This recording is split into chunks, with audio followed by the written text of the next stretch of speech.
তো যারা জিজ্ঞাসা করছিলেন যে 4th অগস্ট কি আসছে, 4th অগস্ট শ্রাবণ মাসের সোমবার এবং সেদিনকে সর্বসিদ্ধি যোগ তৈরি হয়েছে, প্লাস একাদশী রয়েছে। এবার যারা প্রচুর পরিমাণে নিয়মকানুন পালন করতে পারেন না, তারা কীভাবে দিনটাকে স্পেশাল করতে পারেন, কী রিচুয়াল করতে পারেন, তার সেটা নিয়ে আজকে কথা বলবো। একাদশী যারা পালন করতে পারছে না তাদের জন্য ছোট্ট নিয়ম কী আছে, সন্ধ্যেবেলা করতে পারেন, আবার সকালবেলাতেও করতে পারেন, যেটা আপনার পক্ষে করা সহজ সেটাই করবেন। কর্পূর আর লবঙ্গের একটা প্রদীপ জ্বালাবেন, জ্বালিয়ে সেটা সারা ঘরে ঘুরিয়ে নিয়ে এলেন।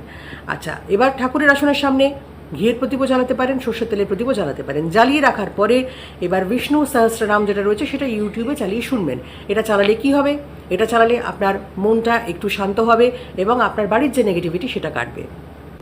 হয়ে গেল এই একটা ব্যাপার। দ্বিতীয় কথা হচ্ছে মহাদেবের মাথায় জল অর্পণ করার ব্যাপার। এবার এইখানে একটু ছোট্ট রিচুয়াল আপনাকে মানতে হবে, একটু অন্যরকম কিছু।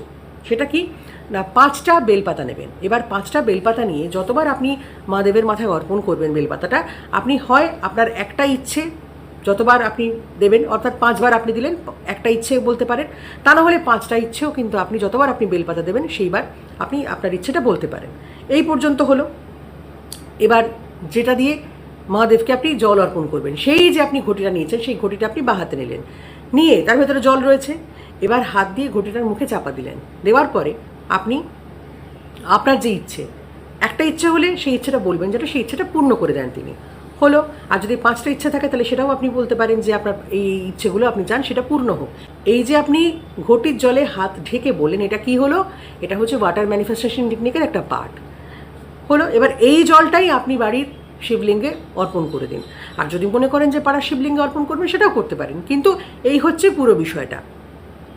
জল অর্পণ করার বা জলাভিষেক করার এটা হচ্ছে একটা ছোট্ট রিচুয়াল এইটা। এবার তারপরে আপনি ওম নমঃ শিবায় মন্ত্রটা জপ করছেন সেটাও করতে পারেন, কোনো অসুবিধে কিছু নেই। মহামৃত্যুঞ্জয় বলতে চাইছেন তাও বলতে পারেন, যেটা আপনার পক্ষে বলা সম্ভব সেটাই আপনি করবেন। আর সন্ধ্যেবেলা ওই কর্পূর এবং লবঙ্গের যে প্রদীপ, যে ধূপটা জ্বালাতে বলেছি সেটা জ্বালিয়ে নেবেন। এই হচ্ছে সিম্পল ব্যাপার। 4th অগস্ট এই ছোট্ট ছোট্ট দুটো কাজ যারা করতে চাইছেন তারা করতে পারেন। প্রচুর কিছু নিয়মকানুন যারা পালন করতে পারবেন না, অথচ চান যে এই সমস্ত জিনিসপত্রগুলোর সঙ্গে নিজেদেরকে একটু একাত্ম করতে, এই কাজগুলো আপনি করতে চাইছেন, তো সেক্ষেত্রে ছোট এই নিয়মগুলো আপনি পালন করতে পারেন। এ করে কি হবে, এ করে আপনার মানসিক শান্তি হবে, আপনার মেন্টাল ব্যাকআপ তৈরি হবে এবং সেই সঙ্গে আপনার মন ভালো হবে, বাড়ি থেকে নেগেটিভিটি দূর হবে। ব্যাস এই হচ্ছে কাজ।